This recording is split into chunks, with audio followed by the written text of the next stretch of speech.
Teacher allegedly shows Charlie Kirk assassination video to 10 and 11-year-olds, told students he deserves to be killed.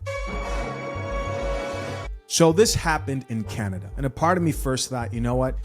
That's better than here. But then I immediately corrected myself and said, you know what? This is good for no children. No children should have to go through this. This is terrible. So this is absolutely insane. A teacher allegedly showed the Charlie Kirk assassination video to 10 and 11-year-olds and told students he deserved to be killed. This apparently happened at an elementary school in Canada. When the teacher was saying that he deserved to be killed, he gave the young students a speech about anti-fascism and transgender issues. Several students from his class went home and complained to their parents, traumatized at witnessing the on-camera death, which they were forced to witness numerous times over. How much of a psychopath do you have to be to think this is okay to share with 10-year-olds? I'm speechless. Adults shouldn't even be seeing stuff like that. I still can't get that video out of my head. Every single time I see a picture of Charlie Kirk, that's literally like all I see now. So I can only imagine what's going on in a 10-year-old's brain. Apparently this issue is still being investigated. So that means the teacher is still employed there. That's Hopefully crazy. that changes, because that is absolutely horrible. Who would want a teacher like this teaching their children? It's unbelievable, man. And what's even more frustrating is that you have people right now who will see videos like this, right? A teacher who sees this and they're like, hey, that's along the lines of my ideology, anti-fascist, far left leaning. And you have people out here claiming that he was not left leaning. It's like a big joke. It's like a big joke that I hope people aren't taking as a joke in their own real lives. Drink the coffee, it'll make you feel better. Check out a few of these comments here that people have to say. Top commenter says, once again, Charlie's point is proven. Schools are indoctrinating our children.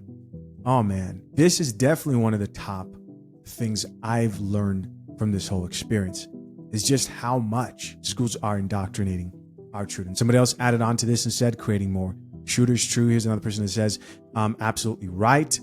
Somebody else here says, teacher needs to be fired and brought up on charges. The video was too traumatic for me to show somebody recently, a family member who came to me when they were asking about this whole situation. I told them about it and they said, can I see the video? I said, no. I was like, you don't want to see that. You don't want to see that video. And they said, thanks for letting me know. I don't want to see that video. So they didn't see it, because once you've seen it, you can't unsee it. Here's another gentleman that says, this is infuriating. If I was a parent, I would sue the school systems. Another person who says, it traumatized me. I can't imagine how those poor children feel. Somebody else who says she needs to lose her teaching license. This is absolutely crazy to traumatize these young children. Part of me is wondering if there's an update on this situation here. Okay. So this... When in doubt, talk to Miss Coffee. Miss Coffee, has there been an update to this whole situation with this teacher? It looks like we have an update. Looks like she might have been suspended, actually. Hey, I checked, and here's what I found so far about updates in the teacher suspension case in Toronto. All right. Nothing major has concluded yet, but there are a few new details and confirmed steps. What's new? Confirmed the teacher is still temporarily suspended. Okay, They have been removed from all teaching responsibilities, pending the investigation. Global News 2 plus the Economic Times. The teacher was not the regular homeroom teacher of the class, rather, someone supervising. Global News 2 plus Global News 2. The incident happened at Corvette Junior Pub. The teacher was not the regular homeroom teacher of the class, rather someone supervising. That's even more crazy. You haven't even built a strong relationship with these kids, and you you just decide to traumatize them. All right, guys, there's nothing funny about this, but I'm the type of person that when things get bad enough, all I can do is laugh sometimes. The incident happened at Corvette Junior Public School, Scarborough, Toronto. Grade 5/6 students ages 10 to 11 were shown a portion of a violent video after students asked about a recent tragic event in the United States. Global News 2 plus Global News 2. The school's principal, Jennifer Copty, sent a letter to parents confirming the video was related to Charlie Kirk's death, that the act was disturbing and unacceptable, and that social worker support was being made available to students affected. Global News 2 plus New York Post. Which is crazy. What is still unknown, no update yet, whether the teacher will face more than suspension, for example, termination. Disciplinary action beyond leave has not been made public yet. The full content of what was said, the extent of the deserve to die commentary, and whether that's been verified in the investigation remains under review. Whether any policy changes have been implemented at the school district level in response, for example. Restrictions on what videos can be shown, curriculum oversight has not been reported. No public update yet on formal outcomes, lawsuits, charges, or official findings.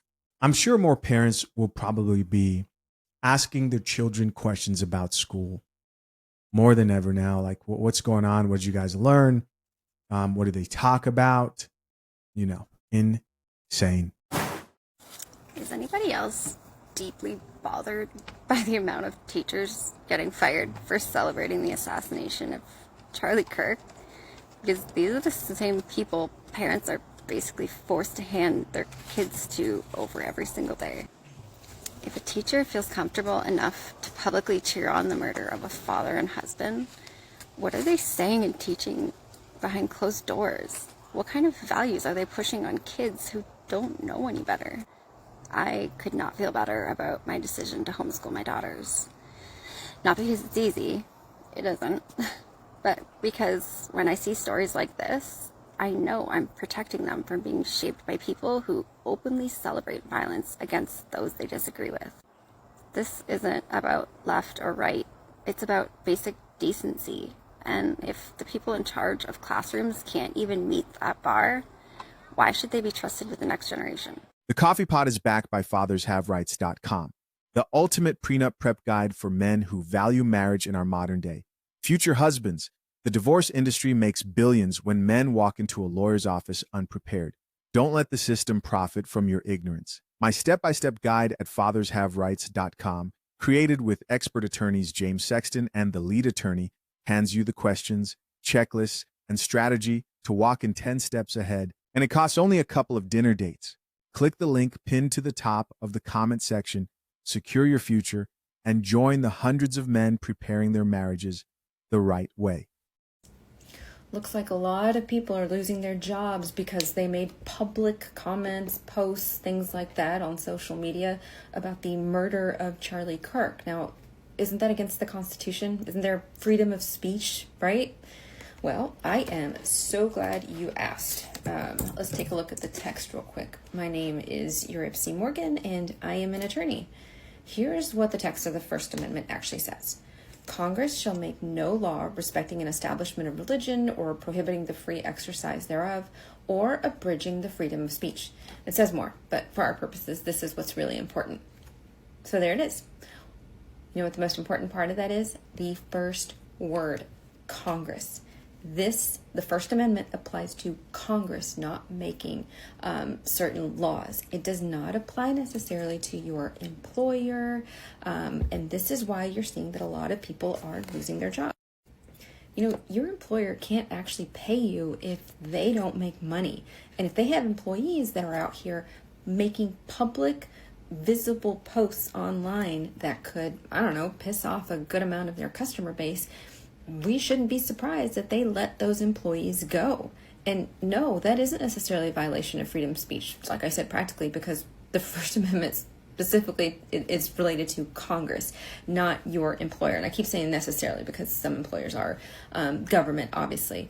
But the reality is that I think a lot of people have misunderstood what the First Amendment says and also forgotten that you can still have a public opinion. The people who are getting fired are not being prohibited from making their opinions public. They are, however, being reminded that there are consequences for expressing your opinion publicly. And the First Amendment was never intended to stop people from having consequences for our actions. It was intended to curtail the government. And, it's kind of crazy to me that so many people have forgotten that there really are consequences to what we do. Teachers specifically, right? There have been a number of teachers who have made public statements on social media, Facebook and Twitter, and they're getting fired. That one, I think, is also shouldn't be a huge surprise because you're talking about a profession that literally teaches children. And let's be honest, it's not just math and reading and science. You teach children how to behave, how to function in society. critical thinking skills, judgment. And if my daughter's third grade teacher doesn't have the wherewithal to, or lacks critical thinking, and doesn't have the wherewithal to say that, hey, I feel a certain way about a specific topic, but just because I feel a certain way about something, maybe I don't have to publicly express it. You can still retain your opinion, but you don't have to publicly express it. That is having good judgment. If you've got teachers like who are out here, making these statements and then walking into a classroom, it really does make me worry about, how can you teach kids to think critically if you're not exhibiting the same behavior yourself? So it's not a surprise to me that a lot of people are losing their jobs, and that they are facing significant backlash. Again, it's not because you had the opinion necessarily, it's because you expressed it publicly, and that public expression shows a significant lack of judgment and critical thinking. And you know what? It's not unconstitutional, but it should make us think twice about what we do in the public sphere. The University of Tennessee has terminated Professor Tamar Sharinian following a Facebook post she made about Charlie Kirk's death. And in the post she wrote, "The world is better off without him in it. Even those who are claiming to be sad for his wife and kids, like his kids are better off living in a world without his disgusting psychopath like him and his wife. Well, she's a sick fuck for marrying him, so I don't care about her feelings." In a statement from the official UT Knoxville account, the university said, "The university has taken swift action against a faculty member who has failed to meet our expectations for civil engagement. Her actions endorsing violence and murder do not represent the university or our values." And according to her faculty bio, Sharinian specialized in queer anthropology, queer theory, feminist anthropology, transnational feminism, and socialism, among other fields. Tonight, an upstate school teacher is out of a job after his social media post about Kirk's death. Fox Carolina was first to break this story to you as lawmakers from here to D.C. reacted. Alexa Urbach joins us live now in studio with much more. Alexa. Dana and Justin, word spread quickly online today once a post was shared from this upstate teacher. His name is Win Bolick and was a teacher at Southside High School in Greenville. Multiple South Carolina lawmakers shared and condemned the post appearing to be from Bolick. It was about Charlie Kirk and read in part, quote, "Thoughts and prayers to his children. But in my honest opinion, America became greater today." Greenville County Schools confirmed after an investigation that Bolick did write the post and that he is no longer employed. Upstate Congressman William Timmons was one of those leaders who posted about the teacher's comments and called for him to be fired. We spoke with Timmons over the phone today about the post. 98% of the people in my district thinks that that person is unwell and would never want them near their kids. So, I mean, I don't care if you're Republican or Democrat. I don't care who you voted for president. Murdering, a calculated assassination and murder of a man that was just there to try to have an honest debate and engage with the next generation is just absolutely horrific. After the district announced the teacher was no longer employed, Timmons posted saying in part, quote, "Radical politics in the classroom ends here. Students protected, accountability delivered." We reached out to school board members. We have heard back from two. They both called the comments unacceptable and said they did not reflect the values of the district. One school board member says she's going to recommend his teaching certificate be revoked in the state. Reporting in the studio, Alexa Urbach, Fox Carolina. Some of the social media posts that you were talking about, Steve, as you well know, they've gotten people fired, suspended in the wake of his assassination. One legal expert pointed out that First Amendment protection applies to government action, not private employers, that those employers actually do have a great deal of discretion here. So in this era where a single post can enormously impact the bottom line for a company, how do you believe that's best dealt with?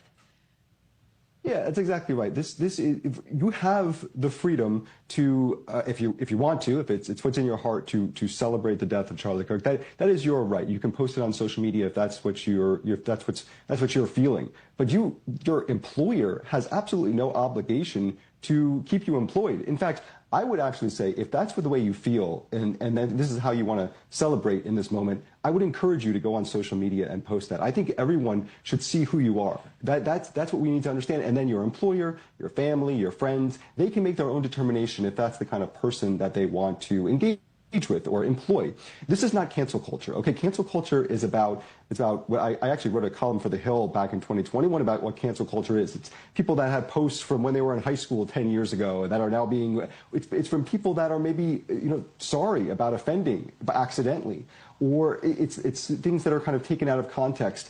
None of those rules apply here. This is people literally showing who they are in a ghoulish, disgusting way, and then their employers are saying, is this the kind of person that I want to employ? This is a social media phenomenon. This didn't exist before. Everyone knows that if you're an elementary school teacher, you can't just post your weirdest, most disturbing views online and expect to keep your job, or to shout them in the public square before social media existed. So this is the finding out phase of this, and frankly, I think it's a good thing. I think people that have this, it's a very small minority of people in this country. It's not most people on the left. It's not even most people in public figures. It's a very, very small minority. But we should see who they are, and they should see the consequences of their action. They can have their freedom of speech. They don't get to keep their job. Yeah, well, now many, businesses, administrations, others are grappling with how to react here, how it's best handled. Steve Krakauer, great to see you. One thing my boomer parents were onto is that you do not need to share your opinions with everybody. Especially if you have a job. You do not need to share your opinions with anyone, including the internet. Keep it to yourself. Because if you have a job, a good job, and your opinions or what you post on the internet do not align with that brand, that job will fire you. They will fire you. They will fire you. And I know there's so much we want to talk about on the internet right now. We want to share our hot takes for whatever reason, but you have to think about the bigger picture. You have to protect your wealth. You have to protect your income. You have to be mindful. Be mindful. Social media can be a very helpful place, but social media can also hurt you. And so I implore a lot of people, especially young people, to keep in mind what you post, and just know that sometimes when you post certain things on the internet, there will be negative consequences to that. Hey guys, as always, I appreciate you for checking out yet another episode of the Coffee Pod. To my currently engaged or soon to be married men, if you need a prenup and would like a guide that shows you how to get a solid and legally binding prenuptial agreement, hit the link into the top of the comment section and access your guide at fathershaverights.com today.